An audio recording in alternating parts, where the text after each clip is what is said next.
नमस्कार दोस्तों। एलपीजी और ईरान युद्ध को लेकर एक डिबेट के दौरान स्वयं को पत्रकार कहने वाले आशुतोष का सामना सुधांशु त्रिवेदी जी और संगीत रागी जी से हो गया। उसके बाद क्या हुआ आप लोग पूछो मत। सुधांशु त्रिवेदी जी और रागी जी ने आशुतोष को रगड़ने लगे। आप लोग स्वयं देख लीजिए, अंत तक जरूर देखिएगा, बहुत मजा आने वाला है। आपने वो वीडियो भी देखा होगा कि मिसाइल्स के पास बैठ के ईरान के सैनिक नमाज भी पढ़ रहे हैं और रिलीजियस सेरेमनी भी कर रहे हैं और वो कह रहे हैं इससे हम लड़ेंगे। ठीक है, मगर जब रफाल के ऊपर रक्षा मंत्री जी ने स्वास्तिक बनाया था तो ये लोग चौंक चौंक चौंक के बोले थे कि ये एक अंधविश्वास है, मगर किसी के मुंह से नहीं निकल रहा अंधविश्वास है। अब वहां करे जज्बा, देखो उसका जज्बा। और एक बार तो मानना पड़ूंगा, देखिए इस्लामिक देशों में गजब का जज्बा होता लड़ने का। मतलब कुछ भी हो जाए वो लड़ते रहते हैं। इराक बर्बाद हो गया, लड़ते रहेंगे। सीरिया लड़ते रहेंगे, यमन लड़ते रहेंगे, लीबिया लड़ते रहेंगे, अफगानिस्तान लड़ते रहेंगे। भाई साहब ये तो मैं मानना पड़ेगा, तुम धड़म धड़ैया रे, सबसे बड़े लड़ैया रे। कुछ भी हो जाएगा लड़ते रहेंगे। जवाब दीजिए इसका, वो जवाब दे दें जिसका आप जवाब दीजिए। मतलब ये वो कौन सी लड़ाई जो आपको बर्बादी की तरफ ले जाए? आप खुद ही कह रहे हैं कि बड़ा बुरा हाल है। जाहिरी तौर पे जब भी कोई लड़ाई होती है, जंग का किसी को सपोर्ट नहीं और जंग का समाधान और रोकना जरूरी है। हाँ। लेकिन हमें यह देखना चाहिए कि हमारी लड़ाई किसके मुकाबले में हो रही है। मुमकिन है कि वो लड़ाई हमें 90 साल के बाद फायदेमंद हो। मसलन 1857 में हम लोगों के यहाँ एक आजादी की तहरीक शुरू होती है, हम कामयाब होते हैं 1947 में। बहुत सारी कुर्बानियां हमको देनी पड़ी है, बहुत सारे लोगों को हमको अपने हाथ से देना पड़ा है, बड़ी बड़ी हस्तियों की कुर्बानी हुई है। लेकिन इंपॉर्टेंट मैं आपके बीच में नहीं बोल रहा था, एक मिनट। शांति दूत है। आज की ही बात कर रहा हूं, आज की ही अमेरिका हमले कर रहा है, आप उन पर हमला कीजिए ना। खाड़ी के देशों पे क्यों कर रहे हैं? बिल्कुल, उनके होटल्स पर क्यों कर रहे हैं? खाड़ी के देशों के ऊपर उस जगह पर सिर्फ हमला हुआ है जहां पर अमेरिकन बेसिस या इंटरेस्ट है। कौन से होटल में अमेरिकन बेस है? कौन से होटल में अमेरिकन बेस है? मुझे दुबई में। अरे काउंटर क्वेश्चन तो बोलिएगा। काउंटर क्वेश्चन जवाब, मैं डायरेक्ट जवाब दे और रहा हूं। कौन से बेसिस का इस्तेमाल ईरान अमेरिका कर रहा है वो भी बताइएगा, नाम बताइए। बिल्कुल, मैं डायरेक्ट आपको जवाब दूंगा इसका। ईरान ने अब तक के जितने भी हमले किया है, आप सब ने ये देखा होगा कि जब अमेरिका का पहला हमला होता है तो मीनाब नाम की स्कूल के ऊपर हमला हुआ जिसमें बच्चियों की शहादत होती है और उनको मारा जाता है।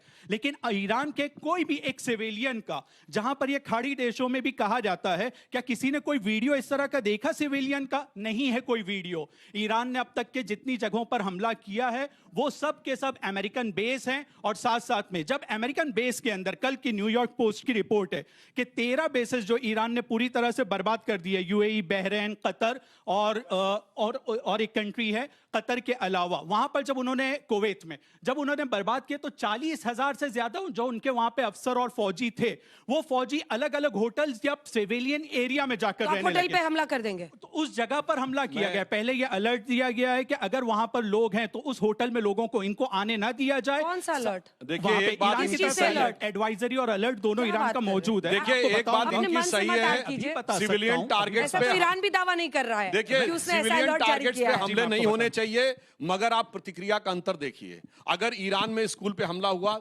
गलत था, दर्द होना चाहिए। भारत सरकार गाजा में हमला हुआ, दर्द होना चाहिए। भारत सरकार ने निंदा की क्या? टर्न में बोलिए भाई। नहीं, भारत सरकार ने निंदा की क्या? बात होने दीजिए। मैं पूछ रहा हूं आपसे। अरे भाई आपने तो बहुत निंदा की ना, मगर मैं पूछना चाहता हूं, अफगानिस्तान में 400 विकलांग बच्चे मार दिए गए पाकिस्तान के द्वारा बॉम्बार्डिंग करके, बिल्कुल निंदा की, बिल्कुल निंदा की उसकी, बिल्कुल निंदा की उसकी, सोनिया गांधी जी का बिल्कुल निंदा की उसकी है ना, अखबारों में लिखा हुआ आर्टिकल है। और मैं एक और बात कहना चाहता हूं, एक गंभीर बात है, इसको इंटरनल पॉलिटिक्स मत देखिए। नहीं कोई पर्स लेकर के संसद गया। एक मिनट सर, जितने मुस्लिम देश हैं 57 में से एक भी मुस्लिम देश ने कोविड वैक्सीन के फर्स्ट स्टेज का भी ट्रायल नहीं किया, मगर सब एटम बम बनाने में लगे हुए हैं। कोविड वैक्सीन सबको एटम बम चाहिए, इराक को चाहिए, सीरिया को चाहिए, पाकिस्तान को चाहिए, ईरान को चाहिए। आखिर ये जहनियत क्या है? और मैं बताना चाहता हूं, हमने जब होश संभाला, ये इस्लामिक वर्ल्ड की आपसी लड़ाई है, 80 के दशक में हम लोगों ने होश संभाला, 9 साल तक ईरान इराक लड़ते रहे। वो कौन था? वो अमेरिका लड़ा रहा था क्या? और 1981 में इराक का न्यूक्लियर रिएक्टर इजराइल ने तबाह कर दिया था बगैर अमेरिका को बताए। 2007 में सीरिया का रिएक्टर इजराइल ने तबाह कर दिया था। आज आप कल्पना करिए, इराक या सीरिया के पास एटम बम होता, ISIS के पास एटम बम होता, तो तेल के नहीं जान के लाले पड़े होते। चिल्लाने से समझना चाहिए। सांसद जी सुनिए, निश्चित रूप से सांसद जी जो सवाल है उस पर आते हैं कि सवाल ये कि जय फिलिस्तीन का बैग तो प्रियंका जी उठा लेती है, जय यूक्रेन का बैग भी उठा ले, जय अफगानिस्तान का भी बैग उठा ले, यहाँ भी तो बच्चे मर रहे हैं। फिलिस्तीनी क्यों सूट करता है? दो बात मैं कहूँ, सर्वाइवल ऑफ द फिटेस्ट, जो दोनों अपने कंट्री की बात की, और जितनी ऊंची आवाज तर्कस में उतने कम मान, तर्क के मान कम होते हैं। रही बात आपने राफेल की बात की, जिस चिन्ह की आपने बात की है, ये भारत सबका है और पूरा देश 140 करोड़ जनता उसके साथ है। राफेल का हमने क्यों विरोध किया था आपको मैं थोड़ा बता दूं कि F-35 नहीं, स्वास्तिक नहीं, चिन्ह का मैं विरोध बता किया रहा था कि अंधविश्वास हूं, सुनिए, F-35 जो सबसे एडवांस जो F-35 जो है उसके दाम 900 करोड़ है, राफेल का अपना 1600 करोड़ है। बात उसकी है। एनीवे एक बात करूं यहां पर चीजें नहीं, F-35 किस देश का है? अमेरिका का है। तो फिर अमेरिका से खरीदने की बात नहीं, कर रहे थे। भाई वो हमने मान लिया कि अमेरिका से लेना राफेल तो हमने फ्रांस से करता है। बातें यहाँ पे राफेल खरीदने के लिए तो आप भी गए थे ना, आपके पास पैसा नहीं था, खरीद नहीं पाए। यहाँ बातें, यहाँ सुनिए, करप्शन था, यहाँ बातें गैस और नहीं, रागी जी एंटोनी जी कह रहे थे कि पैसा क्या पेड़ से टपकता है, पैसा खरीदने के लिए है। रागी जी ये सच्चाई है। दोस्त जो एप्स्टीन फाइल में जाके घूम रहा है। अफसोस जी, आप संघ परिवार से ना, वाजपेयी जी की बात सुन लीजिए, बोलने के लिए वाणी चाहिए लेकिन चुप रहने के लिए वाणी और विवेक दोनों चाहिए। मैंने आपको मैंने व्यवधान नहीं किया, मेरी बात भी आप सुन ले। ये अपने नेतृत्व को भी समझाया कीजिएगा। यहाँ हम गैस तेल की बात जो प्रॉब्लम उसके बारे में बात करें, हम धर्म के उल्लेख है, ये आपको बचने का एक तरीका है, इसलिए हमने कहा ये बचने का तरीका है। हम जब वर्तमान की बात करें आप इतिहास में चले जाते हैं। और एक सवाल का तो जवाब ही नहीं दिया आपने। एक बात जो सबसे महत्वपूर्ण है, बच्चे तो यूक्रेन में भी मर रहे हैं, बच्चे अफगानिस्तान में भी मर रहे निश्चित रूप से, हैं, दोनों जगह इसलिए युद्ध मैंने हो रहा पहले है। कहा, जय इसलिए मैंने फिलिस्तीन का कहा बैग ले लेते कि हैं। युद्ध किसी भी समस्या का समाधान नहीं है, युद्ध अपने आप में एक समस्या है। यहाँ एक बात और को जो हालात इसके जो दुष्परिणाम भारत में क्या आ रहे हैं, सुखदेव जी, अच्छा वाणी और विवेक आपके नेता पर भी लागू होता है क्या? एलपीजी कहां से लाऊं जी, ये स्लोगन चल रहा है। बात का मैं समर्थन ये बात करता हूं। सही है। सुनिए इस बात को सुनिए, मोदी जी एलपीजी कहां से लाऊं जी, एक पॉइंट घरेलू मुझे स्थिति ये है। देखिए, युद्ध की बात कौन कर रहे हैं? जिनका कोई इतिहास ही नहीं आजादी की लड़ाई में लड़ने का।